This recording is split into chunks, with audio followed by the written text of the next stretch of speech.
Hi guys! Today I am going to talk to you about week 10 of my pregnancy. It's crazy that the weeks are ticking by, but so I didn't actually end up having a chance to make a video earlier this week to talk about my appointment, so I do apologize for that, but I'll be addressing kind of how that visit went in this video today. But I am 10 weeks now, and so the baby is about the size of a kumquat or a prune. So whichever is more relevant to you, picture one of those, and that's about what the baby is. So it's about 1.25 inches, I think. So it's growing pretty rapidly. The kidney and liver is fully functioning. It's starting to grow like that peach fuzz all over its body. And the yolk sac is beginning to disappear, so it's getting all of the nutrients and stuff through the umbilical cord now. So things are moving right along with the development of that. Trying to think of what has been going on this week. Not a whole lot of different symptoms. I had more headaches this week, but I discovered, when I found out that I was pregnant, I cut back on a lot of caffeine. I don't drink a whole lot of caffeine, but sometimes I'll catch a cup a day. When I'm at work sometimes, like different meetings and stuff, I have the ability to get coffee and stuff. So I had been drinking dirty chais, which chai has caffeine, and then a dirty chai is a shot of espresso in that. So I definitely have not had any of those for a long time. But I had cut out coffee and stuff. But what I did remember is when I have headaches, like caffeine helps, and that's why Excedrin helps so much, because it has the, I think acetaminophen, maybe aspirin, and caffeine in it. So the caffeine helps because it helps with the blood vessels. So I actually took some Tylenol this week and drank a Coke with it, and so that actually helped the headache. So a little bit of caffeine helps out, I've discovered, and a little caffeine's not really going to hurt the baby. But so I had some headaches. My appetite has started to come back, so I've been able to eat, the regular food. Still a burger, not really sounding the best to me. Or like a slab of chicken or anything, but I've been able to eat pretty normally. So I'm not on the cereal diet right now. I've been tired, but not extremely tired. So things are moving along. I still am really not showing. I mean, like when I lay down and I like feel my stomach and stuff, I can really start to feel the bulge. But for showing purposes, like all my pants are still fitting, everything is still going like that. Because I've been working on starting my training for the half marathon that's happening in June, I think I've been able to kind of help keep the weight gain at bay, because I've been trying to walk a couple of days a week during the week, and I walk about 3 miles, or I get about a 5K in. So doing that, and I haven't been eating a whole bunch. Like, I've never really taken to the whole, oh, you're pregnant, you're eating for 2. I've never really taken that seriously. So I've actually tried to be pretty healthy in my pregnancies. So I'm not like eating an over exorbitant amount of food or anything like that, and I've been getting a little bit more exercise, so I think that's helping keep some additional weight gain at bay, because like I said, I'm not exactly at the weight that I wanted to be at when I got pregnant, but we honestly didn't expect me to get pregnant so fast. So there we go. So I went to the doctor on Tuesday, I think it was. Met the doctor for the first time, and she is amazing. So we really clicked, and I really liked that. So she's going to be great. And we talked a lot about my history with my other 2 pregnancies. And so based on what went on with those pregnancies and all of the health issues that I had, I'm basically being deemed as a high-risk pregnancy this go around. So I'm being deemed as high risk because when I went in, my blood pressure was high. My blood pressure was 131/90, which is pretty high. 90, the lower number of 90 is basically hypertension level 1 or pre-hypertension. It's very borderline. And so I had preeclampsia with Zoe, and I think I've shared that. And I was pretty much pre-preeclampsia with Zara. And I had gestational diabetes with Zoe, and I had gestational hypertension with Zara. And I really honestly don't know if my blood pressure ever went back to normal after I had Zara, because honestly, I don't go to the doctor a lot. I mean, when I'm pregnant, yeah, I go every single appointment, and I keep up with all of that. But other than that, I don't really have much of a need for going to the doctor. So I did not have my blood pressure continually checked or anything like that. So because my blood pressure is still high, I actually am going to be meeting with a specialist, and that's already scheduled for February. So I'm meeting with a specialist they're going to have to do an ultrasound of my neck and get like my arteries and stuff on camera.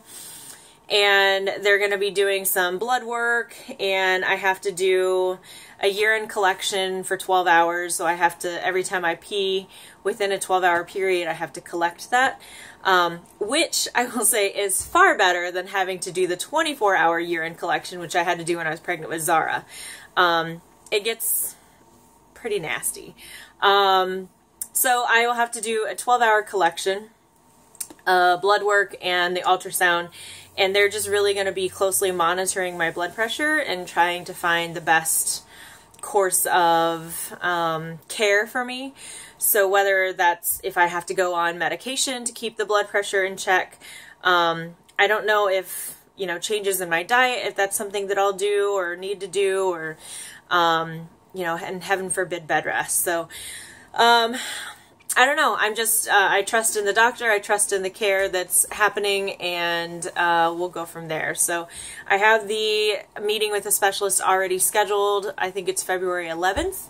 I also, so this week I am going in for my first ultrasound, because when I had my first exam last week, she thought that it felt like I was measured, or that I felt bigger than what I should be.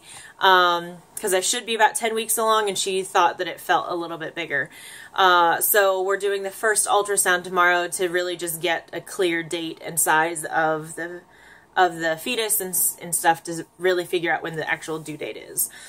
So that'll be happening, and I'm really excited for that, because I love any time that I can see the baby and hear the baby and everything like that. So, and I'm also looking forward to it because, I don't know, I've had a lot of anxiety around the potential of having twins. Because I'm adopted, I really have no idea what's in my medical history, and I've always heard that twins, if twins are going to happen, it's always it's dependent on the mother, because Herschel has twins in his family. Like, his niece has twins, his aunts are both twins, but I'm not as concerned about that, because I've always heard that it's on the maternal side is what determines if there's going to be twins or not.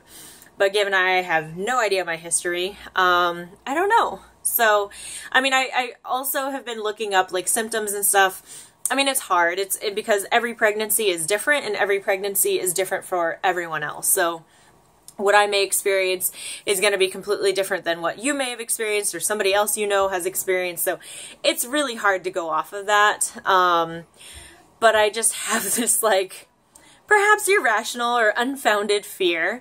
But it's kind of like one of those things of like, what if? Like, I'm not intending on being a family of 6. We were planning on being a family of 5. So, we'll see. But the ultrasound will be able to determine that, and will be able to show us that. I'm just really excited for that, and being able to really see like how far along I'm measuring. So that's pretty much what's going on at this point. 10 weeks, not really showing. I'm not having to wear maternity stuff yet.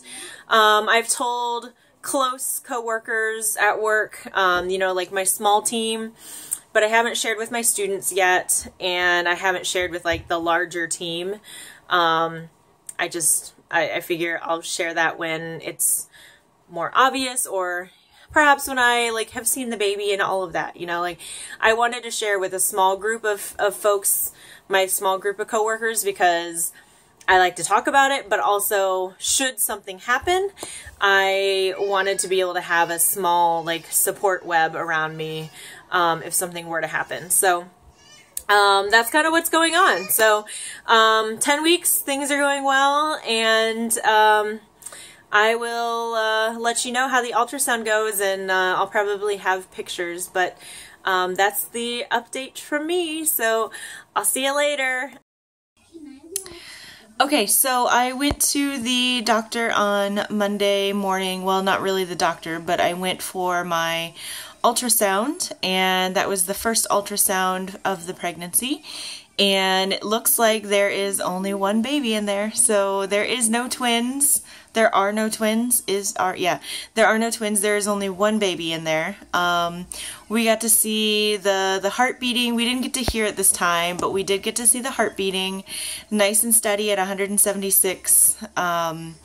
So the girls were both high, and I think the old wives' tale is anything above 140 is usually a girl, and anything below 140 is usually a boy, but I'm not sure at what point that starts, so I don't know.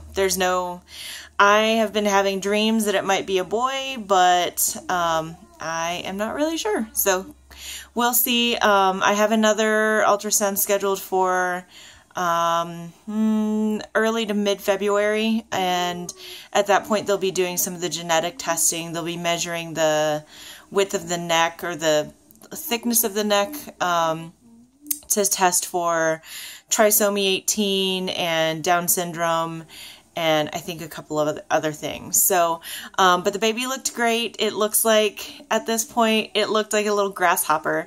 So for the first ultrasounds with the girls, Zoe looked like a little turtle in her first ultrasound, and Zara looked like a little bean or a little grain of rice, but she still had her yolk sac, so it looked like she was holding a balloon. And this one looks like a little grasshopper. So that's what is going on there. And hang on, somebody's trying to get in. Okay, so this is who wanted in, because Herschel's asleep, and so I thought I'd sneak into the girls' room to film. But anyway, say hi. Hi. So yeah, I will right there. be able to give you an update. Oh, and also it looks like I was showing measuring about 9 weeks and 2 days. So a little bit. I'm actually a little bit behind than what I thought. So, not too bad. So I'll still be due around the end of August, but a little bit later into the end of August than what I initially thought. So, but everything looked good, and there was only one baby. So, we still will be only a family of 5, not a family of 6. And, what? Her feet like that. Well, you just bend them. Hang on. Okay, there. Ta-da! Fix the doll feet. Okay, so until next time, that's about all I have to update. So I'll do another video. I guess I kind of have to restart my count. But this is 10 weeks, I think, my original video. But yeah, so we'll see.